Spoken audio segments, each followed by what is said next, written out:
Қайырлы күн, мен Ақнұр Бейсенбайқызы. Бүгінгі қарастыратын тақырыбымыз future simple tense, келер шақ. Қазақ тілінде айтамыз ғой, ертең мен үлкен болған кезде дәрігер боламын. Мен 2 күннен кейін Астанаға кетемін деген секілді алдағы уақытқа біздің болжамымыз. Қазақша айтқан кезде. Ал енді соны ағылшын тілінде қарастырып көрелік. Біріншісі, to express a sudden decision made at the moment of speaking.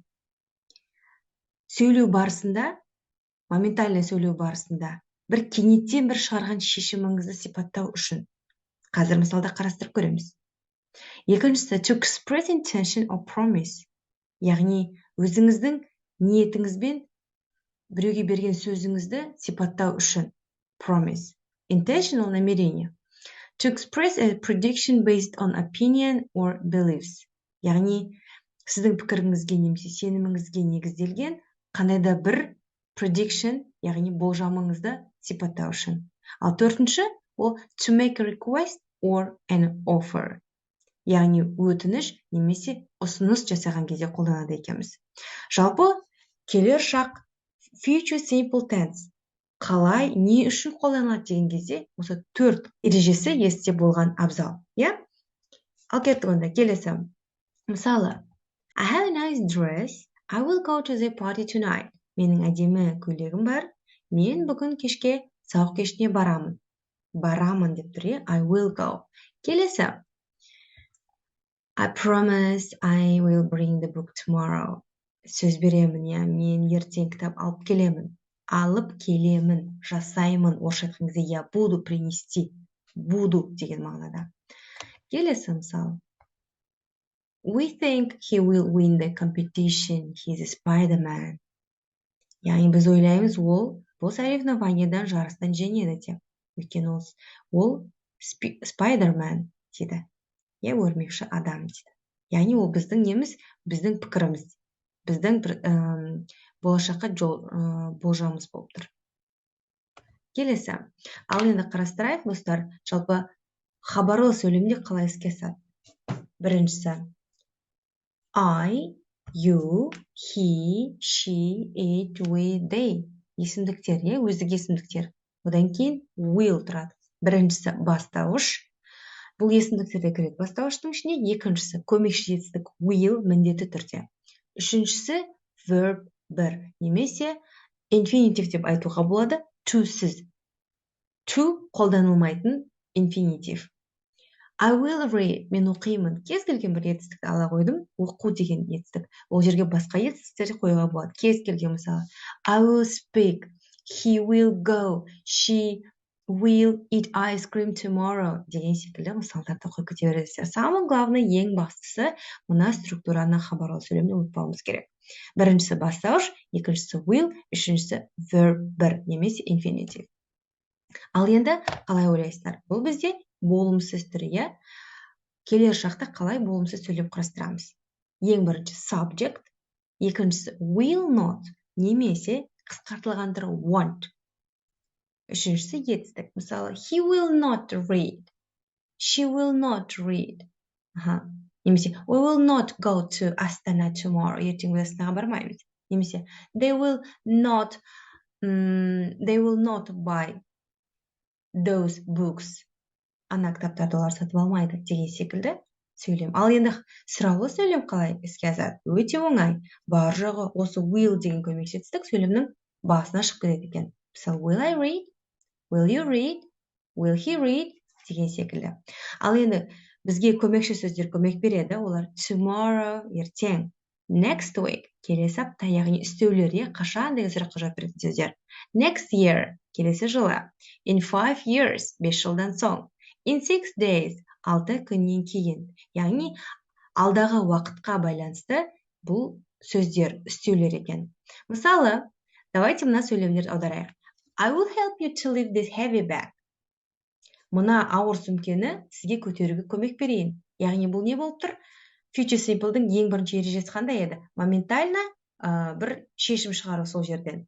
My sister will present smart watches to my daughter's birthday. Менің сіңілім қызының туылған күніне смарт сағаттарын сыйлайды. Смарт сағатын сыйлайды. Яғни, әрекет, иә, intention, намерение болып тұр. Нет. I think his friend will not come to this party.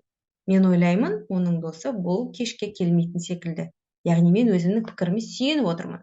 Will you join to our reading club next week? Ұсынып тұрмын, иә, offer жасап тұрмын. Сіз біздің оқу клубына келесі апта қосыласыз ба? Көрдіңіз ба? 4 мысалда осы future simple'дың 4 ережесіне сәйкес келетін мысалдар келтірдім. Сіздер жеңіл түсініп алсын деп. Ал достар, келер шақта тағы да бір құрылыммен айтудың жолы, ол бізде be going to. Орысшалап айтқан кезде собираться, намереваться. We use be going to infinitive without to. Яғни қазақша айтылып айтқан кезде ниеттену, бір нәрсе істейін деп жату. Біз be going to-ді тұйық етістікпен бірге to-сіз қолданамыз. Яғни екі ережесі бар, екі қолданысы бар. Ең біріншісі to express an intention and plan. Ниет немесе жоспарды айту үшін қолданамыз. Қазір мысалмен түсіндіретін боламын. Екіншісі to express a prediction based on something we can observe now.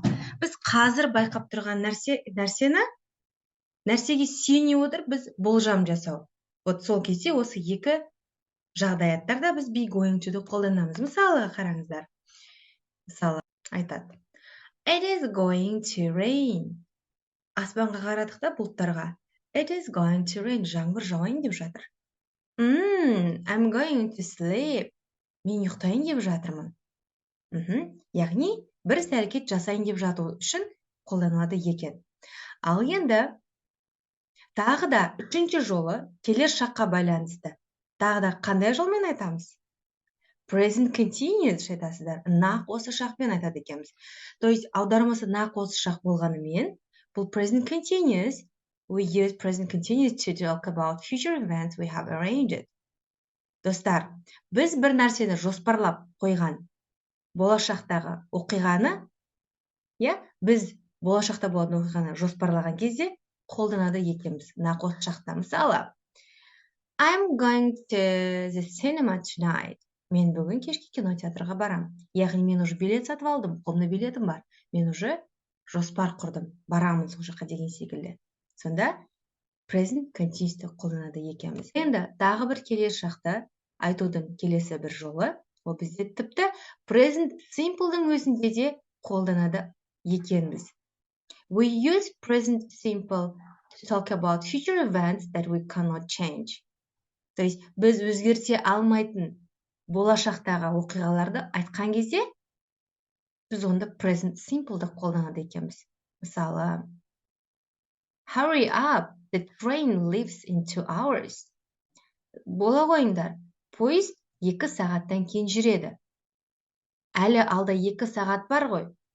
Алайда, келер шақ бола тұрса да мағынасында белгілі бір сағатқа негізделген расписание, немесе сондай schedule болса, онда біз present simple'ды қолданады екенбіз. Достар, бүгінгі келер шаққа байланысты ақпаратымыз осы. Сіздерге ұнаған болса лайк басып, комментарийға өз ойларыңызды бөлісіп кетіңіздер. Достарыңызды бөлістіңіздер. Сізбен бірге болған Ақнұр Бейсенбайқызы. Келесі сабақта жүздескенше goodbye. Сау болыңыздар.